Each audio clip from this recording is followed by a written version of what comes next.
नमस्कार। हैदराबाद गैंगरेप के मामले में आरोपियों के बारे में एक बड़ा खुलासा हुआ है और ये वाकई में चौंकाने वाला खुलासा है कि जो इनमें से जो दो आरोपी थे, उन दो आरोपी मोहम्मद आरिफ और केशवलू के बारे में, चेन्ना केशवलू, इन दोनों के बारे में पुलिस ने एक बड़ा खुलासा किया है कि एनकाउंटर से पहले जो पूछताछ हो रही थी, उस पूछताछ के दौरान उन्होंने पुलिस को ये कबूला था कि उन्होंने केवल वेटनरी डॉक्टर को नहीं इस तरह से गैंगरेप करके जलाया है, बल्कि ऐसे 9 केसेस उनके साथ हुए हैं। 9 महिलाओं को उन्होंने रेप किया और ऐसे ही जिंदा जला दिया।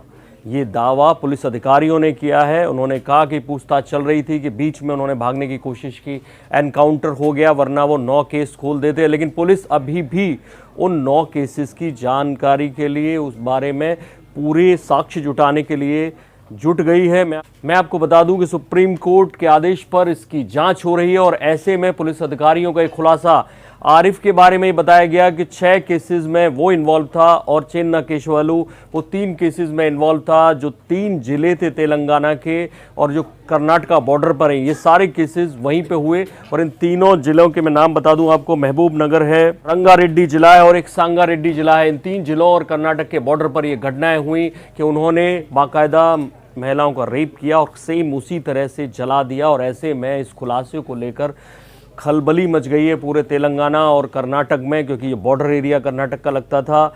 ऐसे में 15 ऐसे केसेस, पिछले कुछ सालों में 15 ऐसे केसेस की छानबीन पुलिस कर रही है इन तीनों जिलों में। तेलंगाना पुलिस ने, साइबराबाद पुलिस ने डेरा डाल दिया है, वो उन 15 केसेस की छानबीन कर रही है। और ऐसे में साक्ष्य जुटाना मुश्किल होगा। ऐसे में मोबाइल सर्विलांस के जरिए जानकारी ली जा रही है कि इन दोनों लोगों के, यानी आरिफ और चेन्ना केशवलू, इन दोनों की मोबाइल लोकेशंस क्या, जब इन महिलाओं के साथ ये सब हो रहा था, क्या वहीं पर थी। ऐसे में ये भी खुलासा हुआ है कि इनमें से, क्योंकि ये जितने 9 केसेस में तो इन्होंने जला के मारने की बात कही है, जो कुछ और केसेस में इन्होंने सेक्सुअल हरासमेंट किए, ट्रांसजेंडर्स के साथ किया, प्रोस्टिट्यूट्स के साथ किया।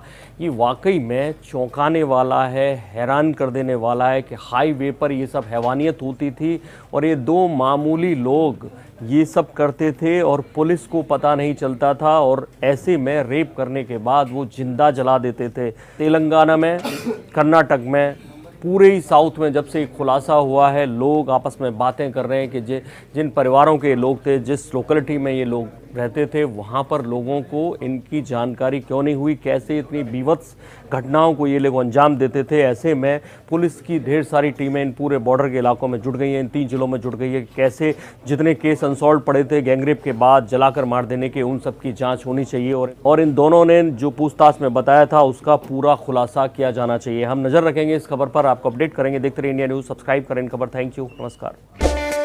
इन खबर चैनल को सब्सक्राइब करें और बेल आइकन दबाना ना भूलें।